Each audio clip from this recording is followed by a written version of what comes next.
మీకోసం తెచ్చింది necklace Mela flat 9.99 VA తో నవంబర్ 29 నుండి డిసెంబర్ 7 వరకు హిల్స్ బ్రాంచ్ త్వరలో ప్రారంభం. నమస్తే రమగారు. నమస్తే జయ. రమగారు, సాధారణంగా ఏదైనా చెడ్డ పనులు చేయటం, అబద్ధాలు చెప్పటం లేదా దొంగతనాలు చేయటం ఇవి చేసేస్తూ ఉంటారు. అది అలవాటైన వాళ్ళు దాని నుంచి బయటకు రాలేకపోతారండి.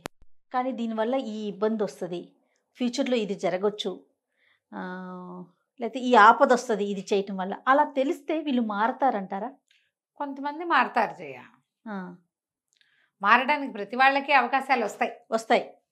ఉపయోగించుకుంటారా లేదా? ఉపయోగించుకునేవాడు వాడి అదృష్టం. వాడు దొంగగానే బతకాలని ఉంటే వాడు మారడు. వాడికి తప్పుకునేందుకు అవకాశం అసలు అంత పెద్దది కాదు, చిన్నవి కూడా మన మీద ఒక మిస్టేక్ చేయకముందే అది చేద్దామనుకుండగానే దాని కాన్సిక్వెన్స్ కనపడింది అనుకో, మనకి ఆ పని చెయ్యని చూడు మనం. అవును కదా, ఇప్పుడు మనం వేలు పెట్టబోతున్నాం పొయ్యి మీద.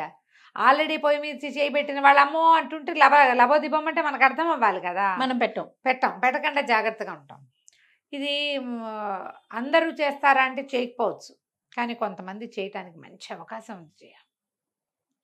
తెలియాలి కాన్సిక్వెన్స్, దీనివల్ల రేపొద్దున ఏం రాబోతోంది అని. మంచి సరదా కథ ఉంది, చెప్తాను చూడు. ఒక పల్లెటూరులో ఒక కుర్రాడికి పెళ్ళయింది కొత్తగా.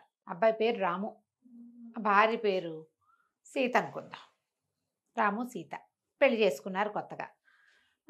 సరే వెళ్ళాడు, పెళ్ళి హడావిడి అంతా అయిపోయిన తర్వాత పిల్ల కొంచెం వంట తంట అన్నీ బాగా వచ్చు. ఈ వేరే ఊరు తీసుకొచ్చాడు అమ్మాయిని. సరే వేరే ఊరు తీసుకొచ్చాక ఆ అబ్బాయి పొద్దున్నే వెళ్ళిపోయేవాడు ఉద్యోగానికి, సాయంకాలం వచ్చేవాడు. అంత పెద్దగా ఇది కాదు, ఏమంటారు దాన్ని, హడావిడిగా ఉండే జీవితాలు కావు వాళ్ళవి. ఓకే. సరే బియ్యంలో ఒక చిన్నగా అంత లోటా చూపించి, నేను ఇది వరకు ఒక లోటా పోసుకునేవాడిని అన్నానికి, ఇప్పుడు 2 లోటాలు పోయి సరిపోతుంది మనకని చెప్పాడు. సరేనంది. అతను చూస్తుండగానే 2 లోటాలు వండింది అన్నం, మాత్రం అన్నం. అతనికి సరిపోయింది. ఈ పిల్లకు పక్కకి రాల. ఆ సీత కొంచెం పుష్ అయిన పిల్ల. చిన్నప్పటి నుంచి ఏంటంటే వాళ్ళ అమ్మకి లేక 4 మగపిల్లల తర్వాత ఒక ఆడపిల్ల. ఆ ఇంట్లో ఆవిడకి చెల్లెళ్ళు అక్కయ్యలు సరదా, ఆవిడకి అక్క చెల్లెళ్ళు ఎవరు లేరు. ఈ చెల్లెలే ఆవిడకి ఈ కూతురే చెల్లెలుగా కూడా ఉండేదన్నమాట. దాంతో ఆవిడ కాకి ముద్ద, పిల్లి ముద్ద, తాతయ్య ముద్ద, బాబాయ్ ముద్ద అని కూరి కూరి కూరి కూరి బాగా అన్నం తినడం అలవాటు చేసింది. పిల్ల మంచి పుష్టైన తిండి పిల్ల, అంత లావు లేదు. ఆ రోజుల్లో పనిపాటలు చేసుకునేవాళ్ళు కదా, హాంఫట్టని తిన్ను అది. ఈ అబ్బాయి ఏమో 2 లోటాలు పోయి ఇచ్చాడు.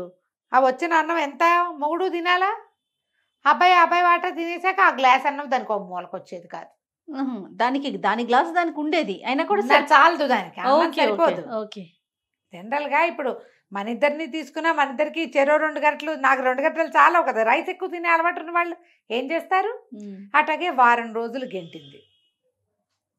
ఇంటి దగ్గరే అతని పని, ఎంతసేపు వచ్చేసేవాడు.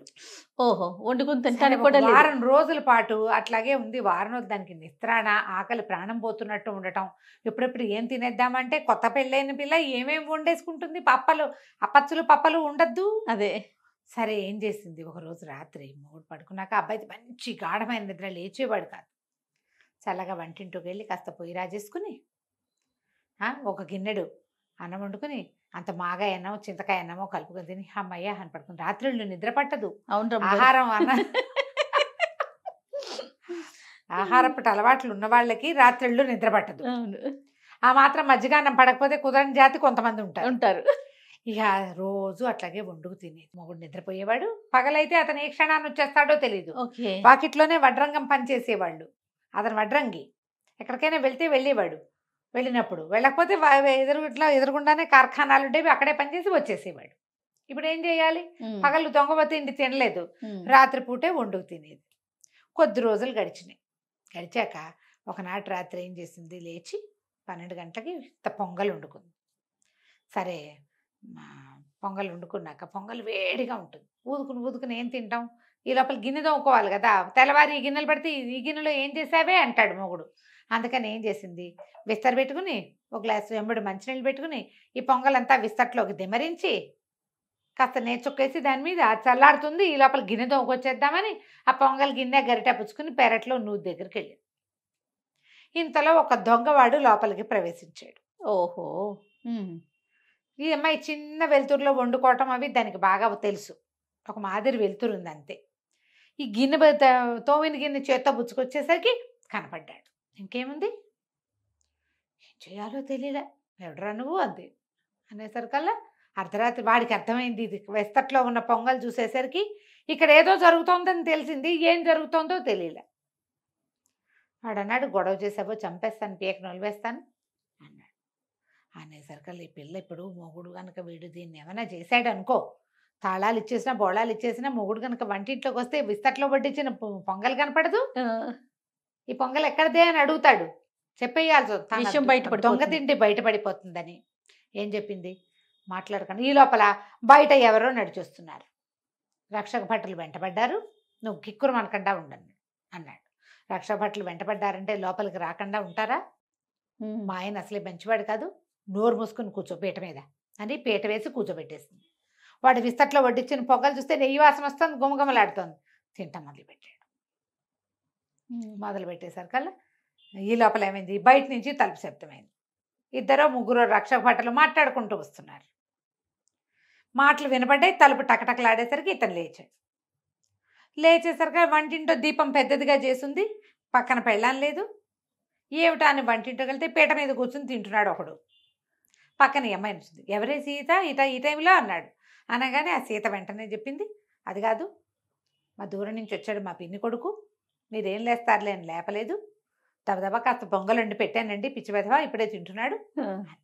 ఈ కూతురు కుర్రాడు అన్నాడు, అవును బావా, మీ పెళ్ళప్పుడు మా వైపు వరదలు వచ్చాయి, రాలేకపోయాను, ఏరు దాటి రాలేకపోయాను. అక్క నేను కబుర్లు చెప్పుకుంటున్నావు, తెల్లవారు నీతో మాట్లాడచ్చులే అనుకున్నాను, ఈ వైపు దారేనని మా పెద్దమ్మ చెప్తే అడ్రస్ చూసుకుని వచ్చాను అన్నాడు. ఈ లోపల తలుపు బయట నుంచి తలుపు తలుపు అని కొడుతున్నారు. ఎవరే తలుపు కొడుతున్నారు అని తలుపు దగ్గరికి వెళ్ళాడు. వెళ్ళేసరికల్లా ముగ్గురో ఇద్దరో రక్షక భటులు గుమ్మంలోకి వచ్చారు. ఒక 5-6 బయట ఉంచున్నారు. ఏంటండి అన్నాడు. మాటలు వినపడుతున్నాయి. అర్ధరాత్రి పూట మీ ఇంటికి ఎవరు వచ్చారు ఏమిటి అనేసరికల్లా, అబ్బాయి మా ఆవిడ పింతలు కొడుకండి, ఆవిడ ఏదో వంట చేసి పెట్టింది, అన్నాళ్ళు అన్నం తింటున్నాడు, లేటుగా వచ్చాడు, ఆలస్యంగా వచ్చాడు, మా వాళ్ళే అంటే ఇటువైపు ఎవరన్నా పరిగెత్తుకొచ్చారండి. ఎవరు రాలేదండి, మా ఇంటికి చుట్టం వచ్చాడు అంతేనన్నాడు. అనగానే వాళ్ళు వెళ్ళిపోయారు. చూడలా చుట్టం, ఓకే, చుట్టాల అబ్బాయిని చూస్తామని ఎవరంటారు. సరే ఇక చేసేదేముంది, వాళ్ళు వెళ్ళిపోయారు. సరే వీడి లోపలికి వచ్చాడు. ఏ ఊరు ఏమిటి ఏవో ఏం చేస్తున్నావు ఇలాంటివి ఏమో కుసలు డ్రెస్సులు వేసాక, ఏమే మీ తమ్ముడు పక్కయ్యి పడుకుంటాడు అనేసరికి, ఆ తెల్లారేసరికి మా తమ్ముడు వెళ్ళిపోతాడండి, ఎలాగో మిమ్మల్ని చూసేసాడు కదా అనేసరికి, ఎందుకు తెల్లారేసరికి వెళ్తాం, రేపొద్దున పని దగ్గరికి తీసుకెళ్తాం, కార్ఖానా దగ్గరికి, ఉండమను, ఏం కాదు, నడవాళ్ళ మంచం వేయి అన్నాడు. అని అతను వెళ్ళి పడుకున్నాడు. పడుకుంటే ఈమె మంచం వేసింది, దుప్పటి వేసింది, కాస్త మంచినీళ్ళు పెట్టింది పక్కన. మరి మా ఆయన మంచివాడు కాదు, నువ్వు దొంగమని తెలిస్తే కత్తిపీట అందుకుంటాడు. ఓహో, తెల్లారేసరికి వెళ్ళిపో, ఏమైనా అవకాశం దొరికిందని మా ఇంట్లో అవి ఇవి సవరించిపోయావో నీకు మామూలు పని ఉండదు నీ సంగతి, తెల్లారేసరికి వెళ్ళిపోవాలి నువ్వు అని చెప్పేసి పక్కేసింది. వెళ్ళి పడుకుంది. కానీ నిద్ర పట్టల భయానికి. మొగుడికి ఎక్కడ తెలిసిపోతుందో, 15-20 రోజుల నుంచి తింటున్నాను, ఎక్కడ తెలిసిపోతుందో అని బిక్కుబిక్కమంటూనే తెల్లవారుతానప్పుడు గాఢంగా నిద్ర పట్టింది. తెల్లవారేదాకా అమ్మాయి లేవల. రోజు భర్త కంటే ఒక్క అడుగు ముందు లేస్తుంది. మరి రాత్రి మెలకుగా ఉందిగా గాభరా పుట్టింది, హైరానా. అక్కడి నుంచి పొద్దున్న లేచి మొగుడు ఏదో ఎక్కడో పని చేసుకుంటున్నాడు, బావి దగ్గర ఎక్కడో ఉన్నాడని లేచి వచ్చి నడవలోకి చూస్తే మంచం ఖాళీగా ఉంది. అమ్మాయి వెళ్ళిపోయాడు అనుకొని యువతలకు వస్తూ చూస్తే సామాన్ల గది ఒకటి ఉంది. వాళ్ళకి గదిలో చూసేసరికి ఇంకేముంది, పెట్టెలు గిట్టెలు ఎవరాయి పడేసేస్తున్నాయి. ఆ అమ్మాయి లబో దిబోమని ఏడ్చింది. ఇప్పుడు ఏం చేస్తుంది సీత? వాడు తెల్లవారుజామున వెళ్ళిపోరా చచ్చిన వాడు అన్నం పెట్టి కూడా పంపిస్తే వాడు పెట్టెలు బ్యాడ్లు సవరిచ్చేసి డబ్బులు నగలు అన్నీ వెతుక్కుంటే ఏముంది, పట్టు చీరలు లేవు, నగలు లేవు, మొత్తం వాళ్ళ మావయ్య వాళ్ళు ఏదో చేతి ఖర్చులు కానీ ఆడపిల్లలకి ఇస్తారుగా డబ్బులు, అందరు మావయ్యలు ఇస్తారు, గుప్పట్లో చేతిలో పెడతారు పెళ్ళిళ్ళప్పుడు, అది ఆ పక్కన మూట కట్టి పెట్టుకుని అవి కూడా లేవు. లబలబలాడుతూ ఏం చేయాలో తెలియలే. ఇప్పుడు చెప్పపోతే ఎట్లా? ఏదో దొంగ తిండి కోసం చూస్తే చీరలు పోయి, బంగారం పోయి, డబ్బులు పోయి. అక్కడి నుంచి ఏడుస్తూ భర్త దగ్గరకు వచ్చింది. ఏమి ఎందుకే ఏడుస్తున్నావు అన్నాడు అతను. ఏం చేయనండి, రాత్రి వచ్చింది మా తమ్ముడు కాదండి, వాడెవడో దొంగ,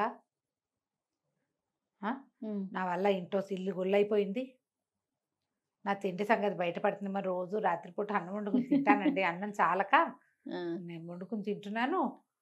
అది బయటపడిపోతుందని వాడిని మా తమ్ముడిని చేశాను. వాడేమో అన్నీ పోయేయండి, అన్నీ పోగొట్టేశాడు, పన్ని పట్టుకుపోయాడని బారమని ఏడిస్తే భర్త అన్నాడు, ఆ ఏడవకు పర్వాలేదులే, మీ తమ్ముడు ఉత్తరం రాశాడు, నీ సామాన్లు ఎక్కడికి బాగాలేదులే, ఈ ఉత్తరం చదువు అని ఉత్తరం చేతిలో పెట్టాడు. వాడు ఉత్తరం రాశాడు. ఆ కుర్రాడే వెళ్ళేవాడు దొంగ. నమస్కారం బావగారు, మీరు మాకేం చుట్టాలు కాదు, చాలా ఉద్యోగాల కోసం ప్రయత్నం చేశాను, ఎక్కడికి వెళ్ళినా సరే ఈ చిన్న పని నేను చేయటం ఏమిటి అని ప్రెస్టేజ్కి పోయాను, నా గౌరవానికి సరిపోదని ఏ పనులు చేయక డబ్బు అవసరాలు తీవ్రమైపోయి పని చేసుకుని బతకడానికి అహంకారం అడ్డమొచ్చి దొంగతనానికి దిగాను. ఇవాళే మొదటి రోజు నేను వచ్చింది. తీరా అక్కయ్య ఇక్కడికి వచ్చేసరికల్లా దొంగ తిండి తింటున్న మా అక్కయ్య ఆ దొంగతనాన్ని కాపాడడానికి ఇంత పని చేసింది. నేను ఎంత పని చేయాల్సి వస్తానో నా దొంగతనాలు కాపాడుకోవటానికి. ఒక గుప్పెడు అన్నం ఎక్కువ బియ్యం పోస్తే సరిపోయేదానికి ఇంత పని అయ్యింది. అంతేగా. నేను ఇంకా దొంగతనాలు అవి చెయ్యను. అక్కయ్య పరిస్థితిని చూశాక నాకు అర్థమైంది ఎంత నటించాల్సి వచ్చింది, ఎంత వేషం వేయవలసి వచ్చింది సొంత ఇంట్లో. అదే